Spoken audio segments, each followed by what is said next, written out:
From the start of his entry into political life, Donald Trump has had one enduring advantage. He's a rich businessman, and he played a super successful one on television. You're fired. So the feeling is he must know how to grow the economy. In fact, almost everything Trump proposes would have the opposite effect.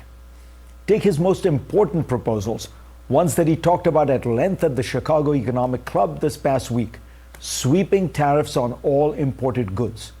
It's rare to find a topic on which economists agree as strongly as they do that this would be bad for growth and cause inflation to spike. Take a look at what happened when Trump placed tariffs on imported washing machines in 2018. That tax, paid by companies like Best Buy, was passed on to consumers, leading to sharply higher prices for imported machines. Soon, domestically made ones raised prices too. Local manufacturing of washers did increase by about 2,000 jobs in the year or so after the tariffs were implemented, ironically, mostly at Samsung and LG factories in the US. An important study found that in that time, American consumers paid around $1.5 billion in higher costs to gain those jobs, or a staggering $815,000 per job. The tariffs finally expired in 2023 and imports spiked, suggesting their effects were temporary. And that doesn't take into account the cost to American jobs when foreign nations retaliate and place tariffs on American goods.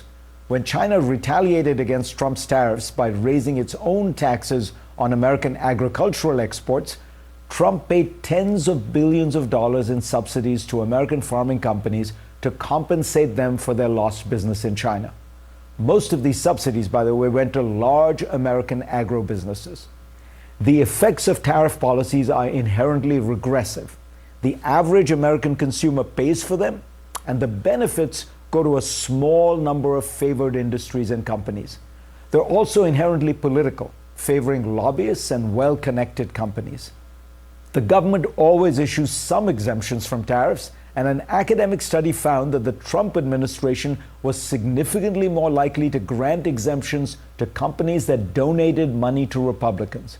The study's co-author concluded that the tariff exemption grant process functioned as a very effective spoil system, allowing the administration of the day to reward its political friends and punish its enemies.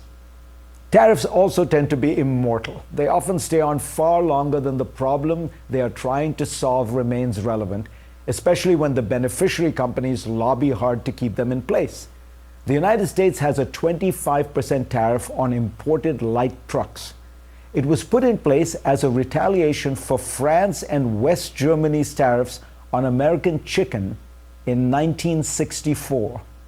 The chicken tariffs are long gone, but 60 years later, the truck tariff remains.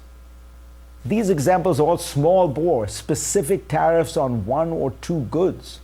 Trump's proposal of sweeping taxes on all imported goods would have much broader implications. The Peterson Institute concluded that depending on how fully Trump would carry out his policies, the American economy would be 2.8% to 9.7% smaller than otherwise by 2028, and inflation would be between 4.1 percentage points and 7.4 percentage points higher than otherwise by 2026. The Center for American Progress Action Fund calculated that the typical American family would pay up to $3,900 more for goods and services each year. Add to this Trump's plan for mass deportation of undocumented workers at a time when unemployment is at a close to 50-year low, and you will almost certainly have a shortage of workers, which will lead to higher wages. Now, this may sound good, but it would certainly contribute to inflation. The deportation proposal also cannot fully capture the loss of innovation to the economy, given that immigrants are disproportionately more likely than native-born citizens to start businesses. The damage these proposals would wreak on the American economy is much greater than any supposedly anti-business proposals a Democrat might offer, say an increase in corporate taxes. But the Biden-Harris administration has also too readily jumped onto the tariff bandwagon. Having campaigned against Trump's China tariffs, Biden largely kept them on. One of Trump's strongest lines in his debate with Harris was to point out that if she opposed his tariff proposals, how come she and Biden have kept most of them?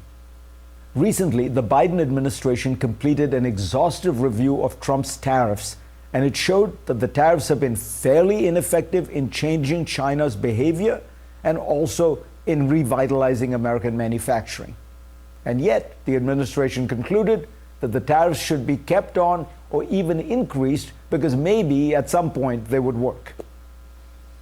In an age when government intervention is in vogue, let us not forget the main lesson from decades of economic policy around the world. Countries that embraced markets and trade have been the ones that grew fast and raised the incomes of their people.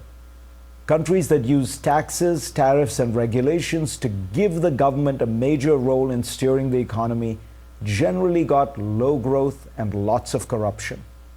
That Trump can embrace the latter model is a reminder that this celebrity businessman doesn't really understand business.